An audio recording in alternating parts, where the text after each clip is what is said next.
Hello everyone, thanks for tuning in to KT Garage. This is part 81 of the SuperHog build. On part 80, I was halfway through with the stereo installation of the 15-inch subwoofer and a real nice 1000 watts IMS amplifier. Now, in this episode, I'm gonna try to finish the entire installation, and I should be able to crank it up and let you guys hear the really nice bass coming out of the stereo system. And hopefully I'll have enough time to get the center console back in the car too. I'm not sure you can see from this view, but oh, here it is. So I have the center console out of the truck in order to get the stereo system installed. So hopefully I can get that back into the truck by the end of the episode. I'll get things going. We'll keep you guys posted throughout the day. Check this out, guys. Box is in, looking real cool. Now you can see a slight color difference between the box and the interior, just because I didn't have a clear coat on the interior, which I think that was a mistake. I'm gonna go ahead and get the clear coat on the interior at some point down the road, just because it's so much easier to clean with the clear coat on. Now, box looking great. Now the next step is to be able to pass the wire from in here out to the other side where I'm gonna mount the amplifier right here. So what I'm gonna do is I'm gonna drill a hole straight through the box and the sidewall to pass through the other side, so make sure they're in line.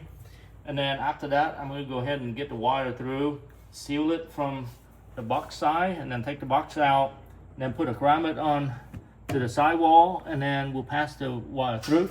And then at that point, I can put the subwoofer on and then get things going. So it's gonna look great when the subwoofer gets installed. I got the wire to go through. So first I drill a hole on one side and then just punch through the other side, went through the wall and got to the other side. So that's from here, and then in the middle, you can see where the wire crossed. And there's a grommet that I put in on the metal, make sure it doesn't hurt the wire. And then on this side, let's see if I can zoom in real quick. So that's the wire. You can see there's a grommet right there. So that's all good. So now this wire right here, I'm going to put that amplifier right here. So that's a great place for it.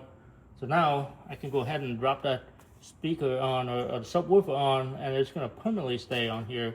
I don't have to take it back out again. Let's talk about how we're going to wire the amplifier to the subwoofer. And the concept's really simple once you get a hang of it. So let's talk about the subwoofer first. So to buy a subwoofer, you need to decide either you're going to go with a 2 ohm or a 4 ohm setup. Now, I pick a 2 ohms. And most of the high power speaker will come in dual coils. So that means that it has 2 pluses and 2 minuses. So this one is a dual coil. I select a 2 ohm option. You also can buy a 4 ohm, but I bought this from Amazon, and Amazon only has a 2 ohm, so I got it. But I need to know exactly what it is to hook it up properly. So let's take a look at the manual from Kicker. So in the manual, you can see that they'll show you how to wire either in parallel or in series. With a 2 ohm that I bought, that'll be the top part of it. So in parallel, if I hook it in parallel, it's 1 ohm load. If I hook it up in series, I get 4 ohm load. So depends on which setup, I either get 1 ohm or 4 ohm load that the amplifier is going to see. So now keep that in mind, because the amplifier, it matters when you select what you want to as output from the amplifier. So now let's talk about the amplifier a little bit. So this amplifier has a really cool technology. It's called the RPIS, Regulated Intelligent Power Supply. So what it does is it's allowed you to be flexible with your connection with the subwoofer. And remember, we were talking about the option that I just picked here, whether it's 1 ohm load or 4 ohm load. So this amplifier here will be stable at 1.5 ohms to 4 ohms. So within those range of impedance, you can get a full 1000 watts IMS of power.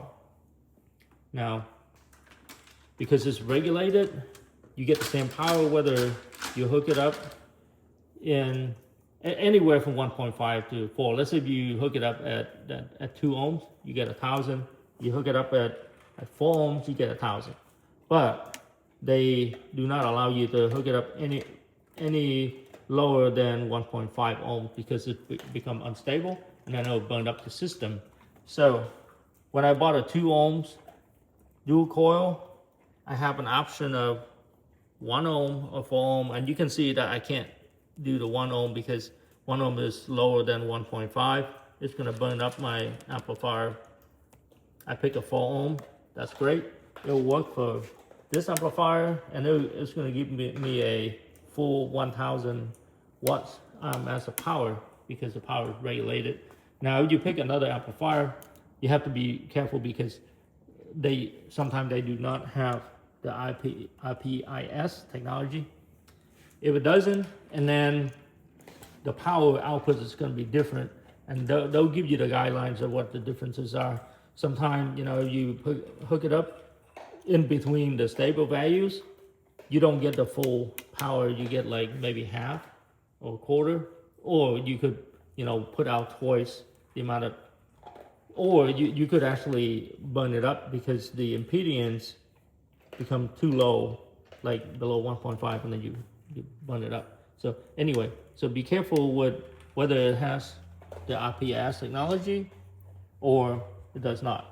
So in my case, it's super simple because I do have it in this amplifier. So let's talk about connections a little bit. And it's really simple to hook this thing up. So this is the power, plus and minus. The remote coming from your stereo, just turn it on. Now over here, you got the RCA cable hookup. This is coming from your stereo. And then here, it's really simple. It only gives you a mono output of a plus and minus. So the 2 wires that are coming from the speaker is gonna come directly into here. and that's it. You don't have to deal with hooking anything else. It's just a plus and minus. Now, let's talk about installing or hooking up the subwoofer in series. So you can see that they'll give you instructions right here. If you tie the plus and a minus together on one side, and you hook up the plus and a minus of the other side to the amplifier, you have a series connection. Parallel, that means that you're gonna join the pluses together, and then you're gonna join the minuses together, and then you come out with 2 wires, but these 2 are joining the same polarity instead of a different polarity, because when this is in series, it goes from, let's see, if this is minus, it goes minus to plus to minus to plus.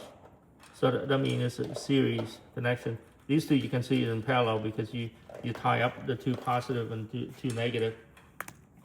So either way, you're coming out with 2 wires, 1 plus and 1 minus, and it goes to one of these slots for plus and minus, and that's it. That's the whole thing. I'm gonna install it, and then I'll show you the wires in the truck, but it should be like just like what I was discussing. The subwoofer is hooked up, it's ready to go. You can see that it hooked up in series because I tie a plus and minus on the one side together, and then the other side I use a plus and minus to go down to the bottom of the box, and then to the other side, and they come out here. So this is where it's going to go into the amplifier. Now you can see the stuffing right here, and I learned this like much earlier days of stereo competitions from the professionals, and they're saying that this will help to make your bass deeper, because the sound travel through all of this, and and it just enhanced the pressure level, so sound pressure level, SPL. So anyway, I got these in here. It's all ready. We'll drop the speaker in, and then we'll start to just, you know, get it bolted down and get it ready.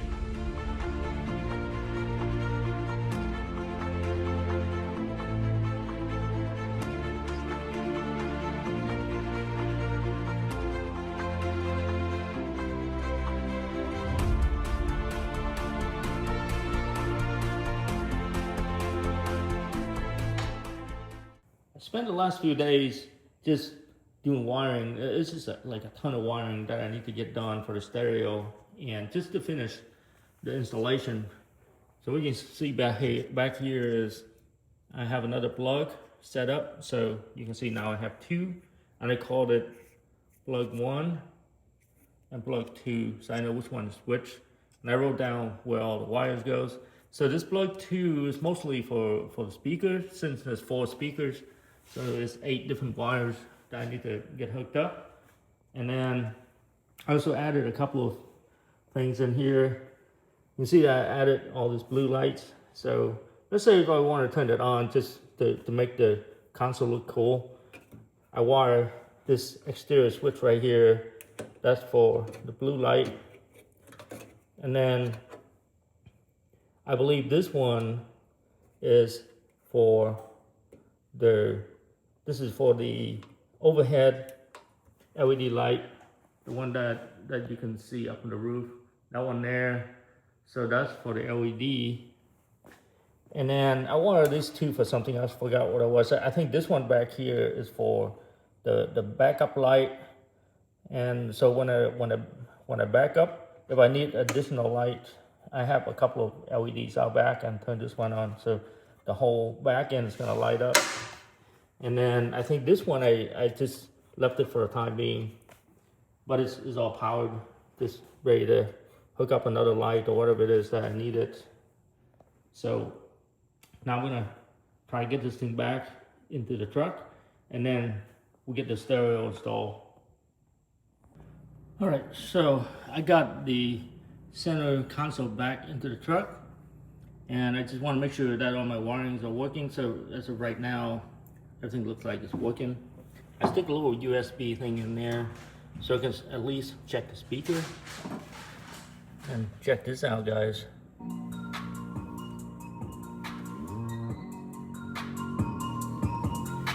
Everything's working. I check all 4 corners, and there's one there, one there, and there's 2 out back.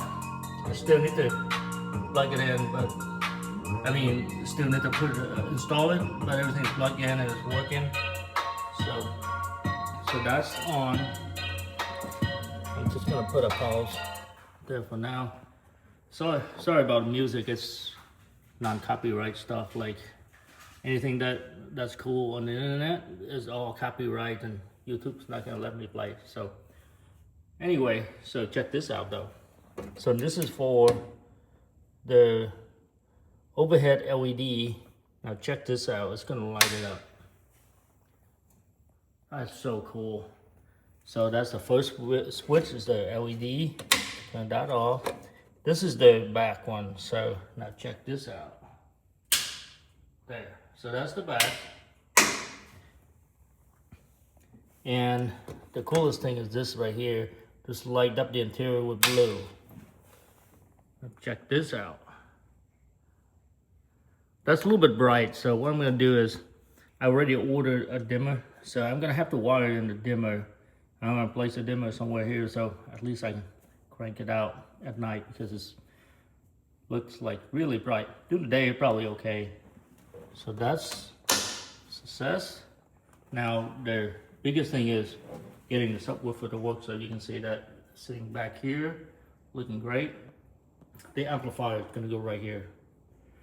So you can see this a little bit hard to work with because there's not a whole lot of room under here, and there's some obstructions of things in the way. But I did manage to get all the wires here. So that's the positive 4 gauge, that's the negative 4 gauge right there, right here. And then let's see what else. That's the remote turn on, the red one. And then this is the RCA cable, speaker right over the speaker wires right over there. So I have everything there. I'm going to show you guys how I'm going to manage to install the amplifier to miss all the stuff below. Okay, so this is the piece that's going to cover where the amplifier is going to go. And what I did was I cut out a template, just the same size as of the panel here. So I can, figure out where to put the amplifier that doesn't run into things below. So what I did was I made a little fake amplifier template. So these are speaker wires right here. And then RCA cable goes here. And then the wires goes here. The speaker or sub wires. So I place it on there like that. And then just, I think it probably goes the other way. But anyway, so I place it on there, flip the whole thing over and see if anything interferes, and then keep moving around until I find a place that is perfect for this setup. So it turns out I'm gonna have to mount it right in between the driver and the passenger seat, and it's gonna be right there, and then below it, there's no interference. So that's where all the stuff's gonna go. I transfer all of that dimension over my actual piece of cover, and you can see that these are the hole that I already drilled, and then I put a grommet on it so it's ready. So basically this is power plus, power minus, remote turn on, RCA cable, speaker cable. So got a room for everything. So now it's a matter of mounting the amplifier on here, get it on the truck, hook it up, and then we'll see if the subwoofer starts firing up. So this area is gonna vibrate pretty good. So I went ahead and put a layer of Dynamat just right under the amplifier. I just want to make sure that it doesn't rattle under there and then causing a lot of noise. So it'll be completely covered by the amplifier when I mount it. So hopefully it's not rattling. If it does, and then I'll go underneath and then put a bunch of Dynamat underneath. We'll see how it goes. Okay, so I got the amplifier in, and this is situated. I haven't bolted down anything yet, so we're gonna do some testing, make sure everything works before actually bolting this entire piece down to the frame, or to the body. You see the subwoofer sitting right over here. Everything nice and clean. The only thing that came out of the under the car was just like these terminals right here. So you can see this is the 12 volt plus, 12 volts minus of the ground, remote turn on, and then the RCA cables over there, speaker. That's it. That's really all that's coming to amplifier, nice and clean. So now let's go to the front and start firing up the stereo system and see if this thing actually works. All right, so I turn the power on and everything is on. You can see that the amplifier has a green light, so that's good. That's the power, that's clean power, is green. So now let's start it up and see if we actually can hear the bass. Oh yeah. Now let's crank up the volume.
see the voltage gauge kind of just moving up and down, which I didn't have the engine on. You can see us sucking up a lot of juice.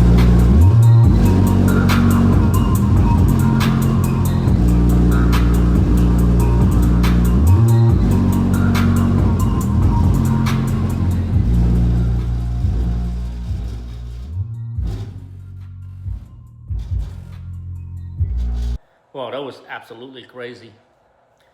The gains on the amplifier is about 50%, so I didn't want to go full 100% power just yet because I didn't know what to expect, but it was absolutely crazy. I cannot wait until I crank that up to 100% and turn the volume up and see what's going on. Right now, I went up as far as I can because there's a lot of pieces that are not bolting down, so it's rattling quite a bit. But you can see the cone is moving up and down like crazy. I think it's probably coming up and down half an inch in this way, or even more than that. So that sounds about right. And the bass is very nice and deep because it's 15 inch. So, and you can see on the voltage gauge, since I didn't have the engine on, I'm inside the garage right now. It's kind of late in the afternoon, so I didn't feel like open that up and start up the engine and making a whole lot of noise for the neighbor. But you can see the voltage gauge kind of just like going up and down because, you know, it's drawing so much power, which means everything is working properly. I'm so excited. It's so awesome. So now it's just a matter of getting everything buttoned down, bolting everything down, putting dynamite in certain places where it rattles, and then we're gonna call it good for the stereo system and the things that are inside the cabin. We're almost there, guys. Just a few more weeks and we've done. I appreciate you guys tuning into KT Garage. If you like the content, please like and subscribe.